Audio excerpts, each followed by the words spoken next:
ಬಂದಿರುವಂತಹದ್ದು 3 of wands ಬಂದಿದೆ.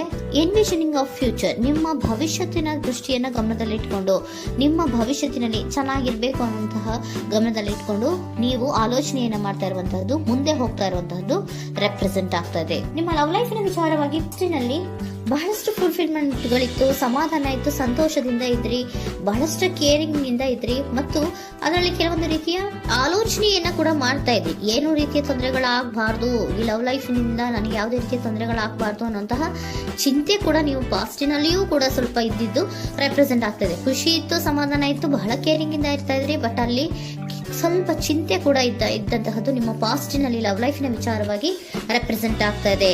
ಭಯ ಏನಿರ್ಲಿಲ್ಲ, ಸ್ವಲ್ಪ ರೀತಿಯ ಚಿಂತೆಗಳು ನಿಮ್ಮಲ್ಲಿ ಇದ್ದಂತಹದ್ದು ರೆಪ್ರೆಸೆಂಟ್ ಆಗ್ತಾ ಇದೆ. ನೆಕ್ಸ್ಟ್ ಅಟ್ ದ ಪ್ರೆಸೆಂಟ್ ನಲ್ಲಿ ಏನಾಗ್ತಾ ಇದೆ ಅನ್ನೋದನ್ನ ನೋಡೋಣ. ಅಲ್ಲಿಯೂ ಸ್ವಲ್ಪ ಚಿಂತೆ ಇತ್ತು, ಇಲ್ಲಿನೂ ಕೂಡ ಯೋಚನೆಯನ್ನ ಮಾಡ್ತಾ ಇದ್ದೀರಾ. ಎಲ್ಲವೂ ಚೆನ್ನಾಗಿದೆ, ಸಮಾಧಾನವಾಗಿದೆ, ಎಲ್ಲವೂ ಚೆನ್ನಾಗಿ ಆಗ್ತಾ ಇತ್ತು. ಆದ್ರೆ ಲಾಸ್ಟ್ ಅಲ್ಲಿ ಯಾಕೆ ಹಿಂಗ್ ಆಗ್ತಾ ಇದೆ ಅಂತ ಅಟ್ ಪ್ರೆಸೆಂಟ್ ನಲ್ಲಿ ನಿಮ್ಮ ಲವ್ ಲೈಫಿನ ವಿಚಾರವಾಗಿ ಯೋಚನೆಯನ್ನ ಮಾಡ್ತಾ ಇರುವಂತದ್ದು ರೆಪ್ರೆಸೆಂಟ್ ಆಗ್ತಿದೆ. ಈ ಕಾರ್ಡಿಗೆ ನಾನು ಕ್ಲಾರಿಫಿಕೇಶನ್ ಕಾರ್ಡ್ ಅನ್ನು ತಗೊಂಡಾಗ 7 ಆಫ್ ವ್ಯಾಂಡ್ಸ್ ಬಂದಿದೆ. ಡಿಫೆನ್ಸಿವ್ನೆಸ್ ಅನ್ನ ರೆಪ್ರೆಸೆಂಟ್ ಮಾಡ್ತಾ ಇದೆ. ಲವ್ ಲೈಫ್ ನ ವಿಚಾರವಾಗಿ, ನಿಮ್ಮ ಲವ್ ಲೈಫ್ ನ ವಿಚಾರವಾಗಿ ತಮ್ಮ ಹಿತಾಸಕ್ತಿಗಳ ಕಡೆಗೆ, ತಮ್ಮ ಭವಿಷ್ಯತ್ತಿನ ಕಡೆಗೆ ಹೆಚ್ಚು ಗಮನವನ್ನ ಕೊಡ್ತಾ ಇರುವಂತಹದ್ದೇ ರೆಪ್ರೆಸೆಂಟ್ ಆಗ್ತಾ ಇರೋದಂತ. ಸಾಂಪ್ರದಾಯಿಕವಾದಂತಹ ಆಲೋಚನೆಗಳನ್ನ ಮಾಡುವಂತಹದ್ದು ರೆಪ್ರೆಸೆಂಟ್ ಆಗ್ತಾ ಇದೆ. ಮದುವೆಗಳ ವಿಚಾರದಲ್ಲಿ ಸ್ವಲ್ಪ ಟ್ರೆಡಿಷನಲ್ ಆಗಿ ಥಿಂಕ್ ಮಾಡ್ತಾ ಇರುವಂತಹದ್ದು, ತಮ್ಮದೇ ಆದಂತಹ ಪ್ಯಾಷನೇಟ್ ಏನಿದೆ ಅದರ ಕಡೆಗೆ ಹೆಚ್ಚು ಗಮನವನ್ನ ಕೊಡ್ತಾ ಇರುವಂತದ್ದು ರೆಪ್ರೆಸೆಂಟ್ ಆಗ್ತಾ ಇದೆ. ನಿಮ್ಮ ಲವ್ ಲೈಫ್ ನ ವಿಚಾರದಲ್ಲಿ ಈಗ ಸ್ವಲ್ಪ ಕೆಲವೊಂದು ರೀತಿಯ ಆಲೋಚನೆಗಳನ್ನ ನೀವು ಮಾಡ್ತಾ ಇರುವಂತಹದ್ದು ಇಲ್ಲಿ ರೆಪ್ರೆಸೆಂಟ್ ಆಗ್ತಾ ಇದೆ. ಇನ್ ಫ್ಯೂಚರಿನ ದೃಷ್ಟಿಯಿಂದ ಏನಾಗುತ್ತೋ, ಹೇಗಾಗುತ್ತೋ, ಹೆಂಗಿರುತ್ತೋ ಅನ್ನುವಂತಹ ಆಲೋಚನೆಗಳನ್ನ ನೀವು ಮಾಡ್ತಾ ಇರುವಂತಹದ್ದು ರೆಪ್ರೆಸೆಂಟ್ ಆಗ್ತದೆ. ಇನ್ ಇಮಿಡಿಯೇಟ್ ಫ್ಯೂಚರ್ ನಲ್ಲಿ ಕೂಡ ನಿಮ್ಗೆ ಪೊಸೆಸಿವ್ನೆಸ್ ಅನ್ನ ರೆಪ್ರೆಸೆಂಟ್ ಮಾಡ್ತಾ ಇದೆ. ಎಲ್ಲವನ್ನ ತಮ್ಮ ಕಂಟ್ರೋಲ್ ನಲ್ಲೇ ಇಟ್ಕೊಬೇಕು, ಯಾವುದನ್ನು ಓಪನ್ ಅಪ್ ಆಗಿ ಮಾತಾಡಬಾರ್ದು. ನಾನು ಭವಿಷ್ಯತ್ತಿನ ದೃಷ್ಟಿಯಿಂದ ನನ್ನ ಹಣಕಾಸಿನ ಬಗ್ಗೆ ಹೆಚ್ಚು ಗಮನವನ್ನ ಕೊಡಬೇಕೇ ಹೊರತು ಲವ್ ಲೈಫ್ ನ ವಿಚಾರದಲ್ಲಿ ಅಷ್ಟು ಗಮನವನ್ನ ಸದ್ಯದ ಮಟ್ಟಿಗೆ ಕೊಡ್ತಾ ಇರುವಂತಹದ್ದು ಇಲ್ಲೇನು ರೆಪ್ರೆಸೆಂಟ್ ಆಗ್ತಾ ಇಲ್ಲ.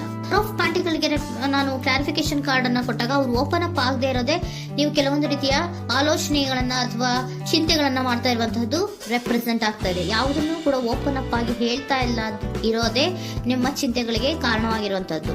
ಮತ್ತೆ ಹಣಕಾಸಿನ ಆಲೋಚನೆಗಳನ್ನ ಮಾಡಿಕೊಂಡು ಇನ್ವೆಸ್ಟರಿಂಗ್ ಫ್ಯೂಚರ್ ನ ಗಮನದಲ್ಲಿ ಇಟ್ಕೊಂಡು ಅವರು ಮೂವ್ ಆನ್ ಆಗ್ತಾ ಇರುವಂತಹದ್ದು, ನಿಮ್ಮ ಲವ್ ಲೈಫಿನ ವಿಚಾರಕ್ಕೆ ಮೂವ್ ಆನ್ ಆಗ್ತಾ ಇರುವಂತಹದ್ದು, ಪ್ರೀತಿಯನ್ನ ಬಿಟ್ಟು ಮುಂದೆ ಹೋಗ್ತಾ ಇರುವಂತಹದ್ದು ರೆಪ್ರೆಸೆಂಟ್ ಆಗ್ತಾ ಇದೆ. ಕೆಲವೊಬ್ಬರಿಗೆ ಸ್ವಲ್ಪ ಕ್ವಿಕ್ ಆಕ್ಷನ್, ಕ್ವಿಕ್ ಥಿಂಕಿಂಗ್ ಅನ್ನ ಮಾಡಿ ಮುಂದೆ ಹೋಗ್ತಾ ಇರುವಂತಹದ್ದು, ಬೇಜಾರಿನಿಂದ ಮುಂದೆ ಹೋಗ್ತಾ ಇರುವಂತಹದ್ದು ರೆಪ್ರೆಸೆಂಟ್ ಆಗ್ತಾ ಇದೆ. ಥರ್ಡ್ ಕಾರ್ಡಿನಲ್ಲಿಯೂ ಕೂಡ ದ ವರ್ಡ್ ಕಾರ್ಡ್ ರೆಪ್ರೆಸೆಂಟ್ ಆಗ್ತಾ ಇದೆ. ಅಂದ್ರೆ word is represented by ending ಅನ್ನ ರೆಪ್ರೆಸೆಂಟ್ ಮಾಡುತ್ತೆ. ಬೇಜಾರಿನಿಂದ ಕೆಲವೊಂದು ಲವ್ ಲೈಫಿನ ವಿಚಾರವಾಗಿ ಎಂಡಿಂಗ್ ಅನ್ನ ಮಾಡುವಂತಹದ್ದು ರೆಪ್ರೆಸೆಂಟ್ ಆಗ್ತಾ ಇದೆ.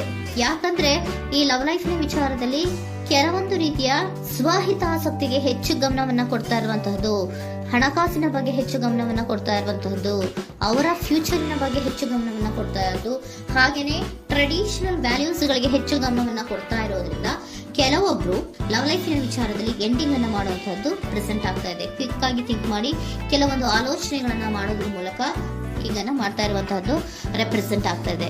ಮತ್ತೆ ಕೆಲವೊಬ್ರು ಯಾವುದನ್ನು ಕೂಡ ಓಪನ್ ಅಪ್ ಆಗಿ ಹೇಳ್ಕೊಳ್ತೀರಾ, ಪೊಸೆಸಿವ್ನೆಸ್ ಆಗಿರುವಂತಹದ್ದು ರೆಪ್ರೆಸೆಂಟ್ ಆಗ್ತಾ ಇದೆ. ನಿಮ್ಮ ಲವ್ ಲೈಫಿನ ವಿಚಾರವಾಗಿ ಯಾವುದನ್ನು ಕೂಡ ಓಪನ್ ಅಪ್ ಆಗಿ ಹೇಳ್ಕೊತಾ ಇಲ್ಲ, ಸುಮ್ಮನೆ ಮುಂದೆ ಹೋಗ್ತಾ ಇರುವಂತಹದ್ದು ರೆಪ್ರೆಸೆಂಟ್ ಆಗ್ತಾ ಇದೆ. ಯಾಕೆ ಅವರಿಗೆ ಇನ್ವೆಸ್ಟಿಂಗ್ ಫ್ಯೂಚರ್ ನ ದೃಷ್ಟಿಯಿಂದ ಗಮನವನ್ನ ಇಟ್ಕೊಂಡು ಭವಿಷ್ಯತ್ತಿನಲ್ಲಿ ಏನಾಗುತ್ತೋ, ಹೇಗಾಗುತ್ತೋ ಅನ್ನೋಂಥ ಗಮನವನ್ನ ಇಟ್ಕೊಂಡು ಅವ್ರ ಬಗ್ಗೆ ಮಾತ್ರ ಅವರು ಯೋಚನೆಯನ್ನ ಮಾಡ್ತಾ ಇರುವಂತಹದ್ದು ಕೆಲವೊಬ್ಬರಿಗೆ ರೆಪ್ರೆಸೆಂಟ್ ಆಗ್ತದೆ. ಮತ್ತೆ ಕೆಲವೊಬ್ರು ಬಹಳ ಡಿಫೆನ್ಸಿವ್ ಆಗಿರುವಂತಹದ್ದು, ತಮಗೇನು ತೊಂದರೆ ಆಗಬಾರ್ದು ಲವ್ ಲೈಫಿನಿಂದ ಅನ್ನುವಂತಹ ಗಮನವನ್ನ ಇಟ್ಕೊಂಡು ಬಹಳ ಟ್ರೆಡಿಷನಲ್ ಆಗಿ ಈಗ ಯೋಚನೆಯನ್ನ ಮಾಡ್ತಾ ಇರುವಂತಹದ್ದು ಅಟ್ ಪ್ರೆಸೆಂಟ್ ನಲ್ಲಿ ರೆಪ್ರೆಸೆಂಟ್ ಆಗ್ತದೆ. ಹಿಂದೆ ನಿಮ್ಮಲ್ಲಿ ಸಂತೋಷ ಇತ್ತು, ಸಮಾಧಾನ ಇತ್ತು, ಬಹಳ ಕೇರಿಂಗ್ ಇತ್ತು, ಆದ್ರೂ ಕೂಡ ನಿಮ್ಮಲ್ಲಿ ಕೆಲವೊಂದು ಯೋಚನೆಗಳು ಇದ್ದೇ ಇತ್ತು. ಭಯ ಇಲ್ಲ ಅಂದ್ರೂ ಕೂಡ ಸ್ವಲ್ಪ ಆಲೋಚನೆಗಳನ್ನ ಮಾಡ್ತಾ ಇರುವಂತಹದ್ದು, ನನಗೇನು ತೊಂದರೆ ಆಗಬಾರ್ದು, ಯಾವುದೇ ರೀತಿಯ ತೊಂದರೆಗಳು ಆಗಬಾರ್ದು ಅನ್ನುವಂತಹ ಆಲೋಚನೆಯನ್ನ ಮಾಡ್ತಾ ಇರುವಂತಹದ್ದೇ ನಿಮ್ಮ ಲವ್ ಲೈಫಿನಲ್ಲಿ ರೆಪ್ರೆಸೆಂಟ್ ಆಗ್ತಾ ಇರೋದು. ಏಂಜಲ್ ಗೈಡೆನ್ಸ್ ಅನ್ನ ತಗೊಂಡ್ಬಿಡೋಣ. ನೋ ನೀಡ್ ಟು ವರಿ, ಯಾವುದಕ್ಕೂ ನೀನು ಭಯವನ್ನ ಪಡುವಂತಹ ಅವಶ್ಯಕತೆ ಇಲ್ಲ. ಟೇಕ್ ಎ ಆಕ್ಷನ್ಸ್ ಅನ್ನ ತಗೋ. ಇಫ್ ಯು ಬಿಲೀವ್, ನಿನ್ಗೆ ನಂಬಿಕೆ ಇದೆಯಾ, ಸಿಚುಯೇಷನ್ ವಿಲ್ ಇಂಪ್ರೂವ್, ಸಿಚುಯೇಷನ್ ಅನ್ನೋದು ಇಂಪ್ರೂವ್ ಆಗುತ್ತೆ. ಆಕ್ಷನ್ ಅನ್ನ ತಗೋಬೇಕು ಅಂತ ನಿಮ್ಗೆ ಈ ಲವ್ ಲೈಫ್ ನ ವಿಚಾರವಾಗಿ ಅನ್ಕೊಂಡಿದ್ರೆ ಟೇಕ್ ಆಕ್ಷನ್ಸ್ ಅನ್ನ ತಗೋ ಅಂತ ಕೂಡ ಏಂಜಲ್ ಗೈಡೆನ್ಸ್ ನಿಮ್ಗೆ ಕೊಡ್ತಾ ಇದ್ದಾರೆ. ಯಾಕೆ ನಿಮ್ಗೆ ಈ ರೀತಿ ಬರ್ತಾ ಇದೆ ರೀಡಿಂಗ್ ಗಳಲ್ಲಿ, ಅನ್ನೋದಕ್ಕೆ ನಾನು ನಿಮ್ಮ ಸರೆಂಡರ್ ಸಿಚುಯೇಷನ್ ಹೇಗಿದೆ ಅನ್ನೋದ್ರ ಬಗ್ಗೆ ನಾನು ಒಂದು ಕಾರ್ಡ್ ಅನ್ನ ತಗೋತೀನಿ. It is a healthy to set boundaries in relationship. Healthy set boundaries ಅನ್ನ ಮಾಡ್ತಾ ಇದ್ದೀರಾ? ಯಾರೋ ನಿಮ್ಮ ಲವ್ ರಿಲೇಶನ್ಶಿಪ್ ವಿಚಾರದಲ್ಲಿ ಹೆಲ್ದಿ ಬೌಂಡ್ರೀಸ್ ಅನ್ನ ಸೆಟ್ ಮಾಡ್ತಿದ್ದೀರಾ? Practice experiencing your needs. ಏನ್ ಬೇಕು ನನಗೆ ಅನ್ನೋದ್ರ ಬಗ್ಗೆ ಈಗ ಆಲೋಚನೆಯನ್ನ ಮಾಡ್ತಾ ಇರುವಂತದ್ದು. Remember that no is a complete sentence. No ಅನ್ನೋದೇ ಒಂದು ಕರೆಕ್ಟ್ ಆಗಿರುವಂತಹ ಸೆಂಟೆನ್ಸ್ ಅಂತ ಅವರು ಹೇಳ್ತಾ ಇದ್ದಾರೆ. ಸರೆಂಡರ್ ಸಿಚುಯೇಷನ್ ಯಾಕೆ ನಿಮ್ಗೆ ಎಂಡಿಂಗ್ ಅನ್ನ ರೆಪ್ರೆಸೆಂಟ್ ಮಾಡ್ತಾ ಇದೆ ಅಂದ್ರೆ, ಕೆಲವೊಂದು ರೀತಿಯ ಹೆಲ್ದಿ ಬೌಂಡ್ರೀಸ್ ಅನ್ನ ಹಾಕೋತಾ ಇದ್ದಾರೆ.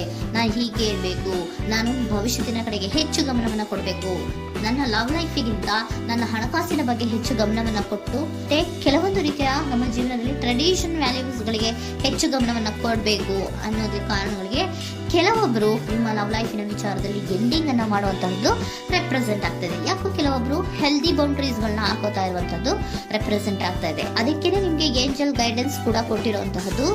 No need to worry. ಅದಕ್ಕೆ ಹೆಲ್ದಿ ಬೌಂಡ್ರೀಸ್ ಅನ್ನ ಹಾಕೋತಾ ಇರೋದಕ್ಕೇನು ನೀನು ಆಲೋಚನೆಯನ್ನೇನು ವರಿ ಏನು ಮಾಡ್ಕೊಂಬೇಡ. ಸಿಚುಯೇಷನ್ ಅನ್ನೋದು ಖಂಡಿತ ಇಂಪ್ರೂವ್ ಆಗುತ್ತೆ. ಇಫ್ ಯು ಬಿಲೀವ್, ನಿನಗೆ ನಂಬಿಕೆ ಇದೆಯಾ, ಟೇಕ್ ಆಕ್ಷನ್. ಕೆಲವೊಂದು ಆಕ್ಷನ್ಸ್ ಗಳನ್ನ ತಗೋ ಅಂತ ಹೇಳ್ತಾ ಇದ್ದಾರೆ.